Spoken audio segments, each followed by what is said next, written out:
पाकिस्तान के army chief जो है उनको पूरा हिंदुस्तान का मीडिया कल से तलाश कर रहा है। बड़े परेशान थे उनके एक्स मेजर्स और एक्स जनरल्स, और बड़े अजीब अजीब सी लॉजिक्स दे रहे थे।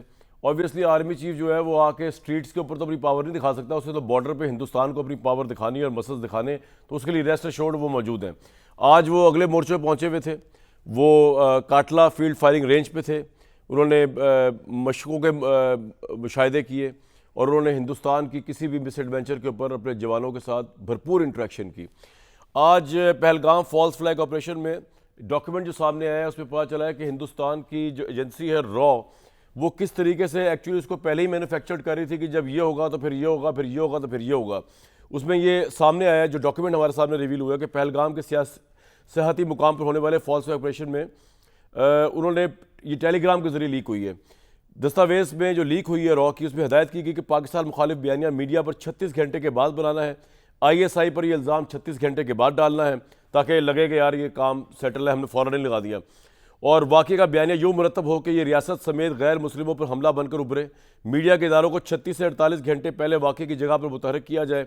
ज़िला अनंतनाग में कार्रवाई अमल में लाई जाए। सियाहों की आमदोरफ्त की निगरानी के बहाने खास जगहों पर अपने फील्ड ऑपरेटर्स तैनात किए जाए। हमले के 2 से 4 घंटे के अंदर AI सिस्टम के तहत गवाहों के बयानात लिए जाएँ। धुंधली वीडियोज़ की मदद से वाक़े की तस्वीर दोबारा बनाई जाए।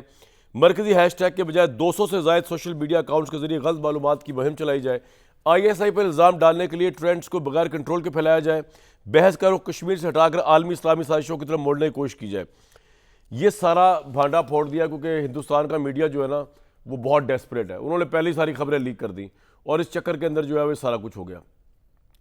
इंडिया के अंदर एंटी मोदी सेंटीमेंट इसके बाद ज़्यादा उभरा है। मैं आपको एक इंडिया की खातून का बयान सुनवाता हूँ। ये सेंटीमेंट कम बेश वहाँ पर जितने भी सेन माइंड उनका चल रहा है वो सुनिए। उसके बाद आज के गेस्ट जो हैं बड़े अहम हैं। इन्होंने पाकिस्तान को बहुत सी जगहों पे डिफेंड किया, ख़ास तौर पे चैलेंजिंग पोस्ट उन्होंने ली। वो जगह जहाँ पर इस वक्त हिंदुस्तान आज से नहीं कई सालों से जो प्लानिंग कर रहा है पाकिस्तान के ख़िलाफ़, यानी कि बलोचिस्तान, जिसको आप सदर्न कमांड कहते हैं, इनसे जानने की कोशिश करेंगे पाकिस्तान और हिंदुस्तान की स्ट्रेटेजिक कंपैरिजन क्या है। अगर हिंदुस्तान हमला करता है तो पाकिस्तान जो है वो किस पोजीशन में होगा और हिंदुस्तान के हमला करने के चांसेस कितने हैं। लेफ्टिनेंट रिटायर आमिर रियाज साहब, बहुत बहुत वेलकम सर। आप प्रोग्राम पहली दफ़ा मीडिया में आप आए हैं। पाकिस्तान के हालात ऐसे हो गए, मैं कहना तो नहीं चाहता कि जंगी हालात पहले हो जाते ताकि आपसे इस्तेमाल हासिल करने का मौका मिलता।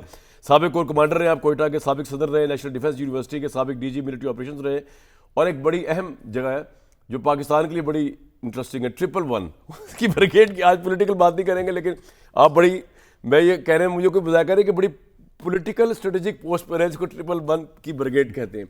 जनरल साहब के पास आएंगे, हम हमें बताएंगे पाकिस्तान की स्ट्रेंथ क्या है, पाकिस्तान के इंडिया और पाकिस्तान के हमला की पॉसिबिलिटीज क्या, लेकिन इंडिया में सेंटीमेंट क्या है ज़रा सुन लीजिए मोदी साहब के मुतल्लिक। हिंदुस्तान का हर सेन माइंड नरेंद्र मोदी को ये कह रहा है कि वो नफरत ना फैलाए, लेकिन ऑब्वियसली नरेंद्र मोदी जो है उनकी USP और उनका इलेक्शन का एक्स फैक्टर ही नफरत है।